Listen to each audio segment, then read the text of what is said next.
Hello বন্ধুরা, আজ তোমাদের সাথে শেয়ার করব ভেন্ডির একটা সুন্দর রেসিপি। যে যে উপকরণগুলো লাগবে সেগুলি হলো নুন, হলুদ গুঁড়ো, টমেটো কুচি, কাঁচা লঙ্কা। আলুটাকে পাতলা পাতলা করে কেটে নিতে হবে। জিরে, সর্ষে, হলুদ গুঁড়ো, লঙ্কা গুঁড়ো, পরিমাণ মতো নুন, 2-4 পিস মেথি। দেখতেই পাচ্ছ বন্ধুরা, আমি ভেন্ডিটাকে কীরকমভাবে কেটে নিয়েছি, তোমরা এরকমভাবে কেটে নিও। কড়াইয়ে তেল গরম করে ভেন্ডিগুলোকে ভেজে নেব ভালোভাবে।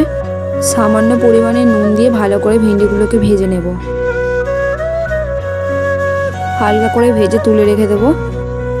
এবারে ফোড়ন হিসাবে সর্ষে, সাদা জিরে, 2-4টে মেথি দেবো আর 3টে কাঁচা লঙ্কা দেবো। কেটে রাখা আলুগুলো দিয়ে দেবো, দিয়ে ভালো করে ভেজে নেব। টমেটো দিয়ে ভালো করে নাড়াচাড়া করে নেব। সামান্য পরিমাণে হলুদ গুঁড়ো দেবো।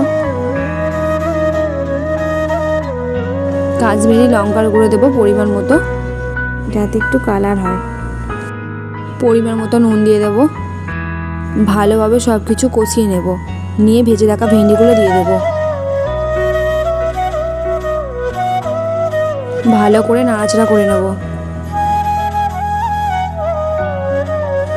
1 কাপের মধ্যে জল দেব। এবারে একটু সবজি মশলা দিয়ে দেবো।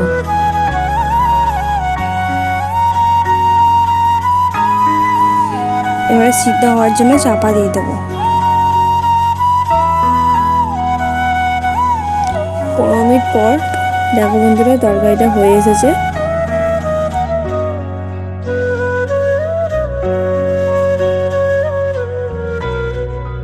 আমাদের রেসিপিটা রেডি হয়ে গেছে। তোমরা এরকমভাবে ভেন্ডির রেসিপিটা বাড়িতে একবার ট্রাই করো।